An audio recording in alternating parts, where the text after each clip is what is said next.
Halo anak-anak, kembali lagi di channel kenamaan PJOK Dunia bersama dengan Mr. Dave. Hari ini kita akan membahas tentang materi atletik, jalan cepat. Don't go anywhere guys, stay tuned on this channel.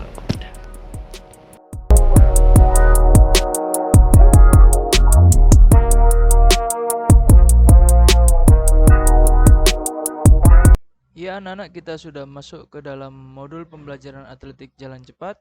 Yang pertama adalah sejarah jalan cepat.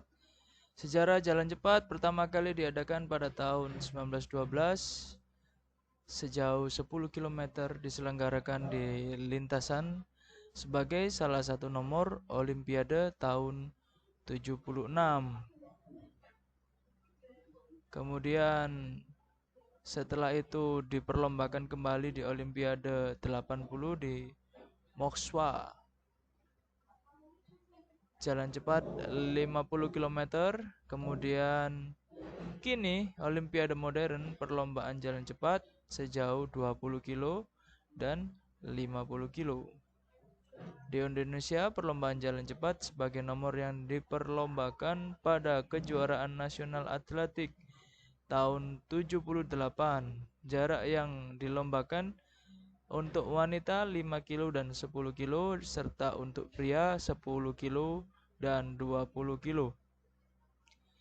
Lanjut, perbedaan antara jalan cepat dan lari. Secara awam, gerakan jalan dengan lari tidak ada perbedaan yang berarti. Jadi gerakan sehari-hari antara jalan dan lari itu hampir sama. Ya, tanpa kita sadari ketika kita berjalan dan kita berlari itu memiliki kesamaan, tetapi sejatinya berbeda. Ya. Berikut adalah perbedaannya. Jalan. Pada gerakan jalan atau jalan cepat selalu ada kaki yang kontak dengan tanah. Dan ini wajib. Syarat mutlak sebagai sahnya jalan cepat adalah ada salah satu kaki yang selalu kontak dengan tanah. Artinya setiap saat salah satu kaki kontak dengan tanah.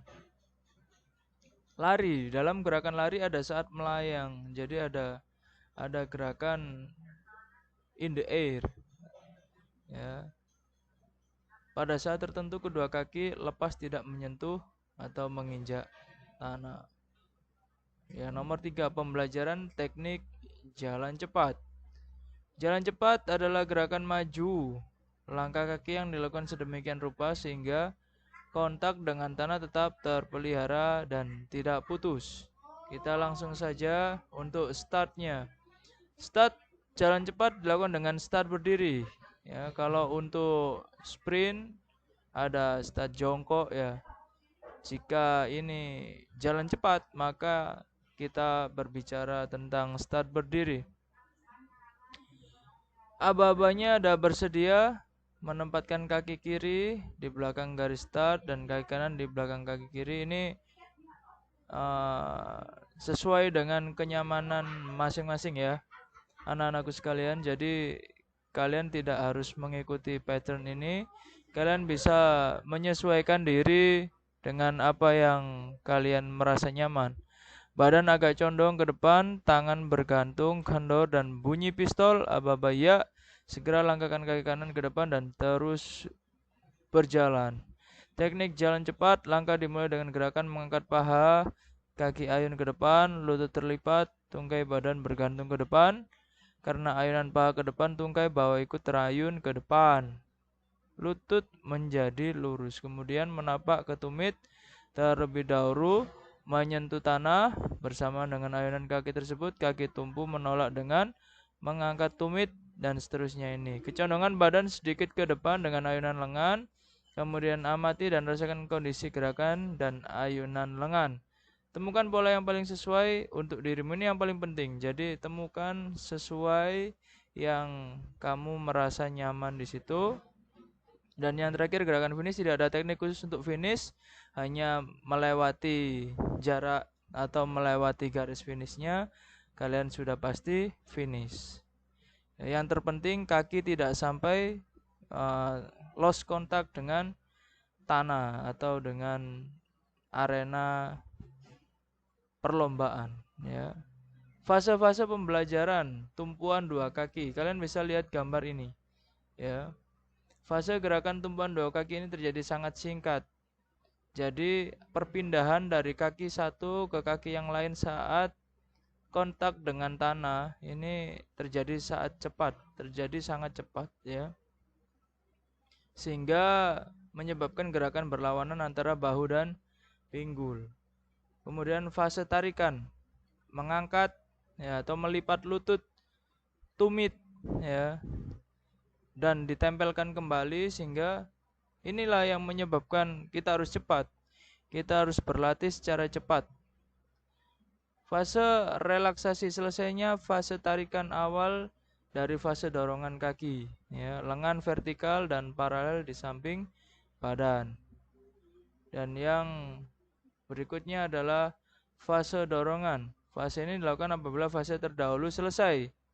Bila titik pusat gravitasi badan mengambil alih kaki tumpu. Seperti ini gambarnya. Ya, jadi silakan kalian coba, dan nanti Pak Davin tunggu laporan bagaimana kalian mencobanya. Selamat mencoba. Salam sehat selalu dari Mr. Dave. Goodbye.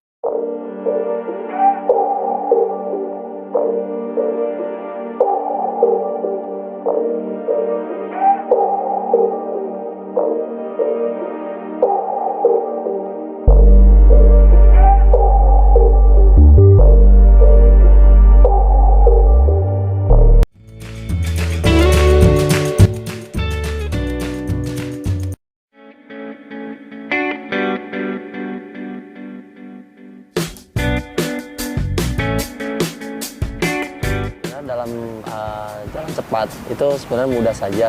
Setiap orang bisa melakukan segala gerakan jalan cepat. Ya. Tapi dalam jalan cepat itu kita harus memperhatikan beberapa aspek, seperti dari tekniknya, peraturannya, bagaimana melatihnya, itu harus diperhatikan. Perbedaannya dalam di lari itu ada saat kita melakukan melayang dan saat kita melakukan lutut bengkok. Dan di saat-saat momen itulah yang tidak boleh dilakukan pada jalan cepat. Dan peraturan, karena di jalan cepat itu ada dua peraturan, yaitu tidak boleh melayang atau lost contact sama sekali, tidak menginjak tanah. Yang kedua adalah lutut bengkok. Saat sebelum kita memulai jalan cepat, itu kita harus melakukan namanya pemanasan, stretching. Karena dalam jalan cepat itu butuh kelenturan, dan untuk dapat kelenturan itu kita harus melakukan latihan pelenturan. Karena saat kita belum lentur, kita melakukan jalan cepat, sendi-sendi kita itu akan sakit. Dari lutut, tulang kering, ankle, terus pinggul, bahu, itu akan terasa sakit kalau kita tidak melakukan pelenturan terlebih dahulu. Kenapa kita dalam jalan cepat itu kita membutuhkan teknik? Karena saat kita berjalan, saat kita berbicara prestasi, jalan cepat itu membutuhkan efisiensi tenaga. Jadi tangan kita itu harus ke depan, lurus, ayunan kita tetap ke depan, dan kaki kita itu tidak usah kita putar pinggul kita buat-buat jadi seperti yang geol-geol gitu, itu tidak perlu. Karena itu natural, gerakan natural dari jalan cepat itu seperti itu. Semua orang akan mengalami itu jika dia berjalan lebih cepat dan dia mendarat dengan tumit.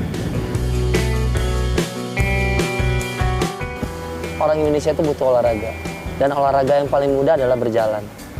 Kalau ingin sehat, kita berjalan.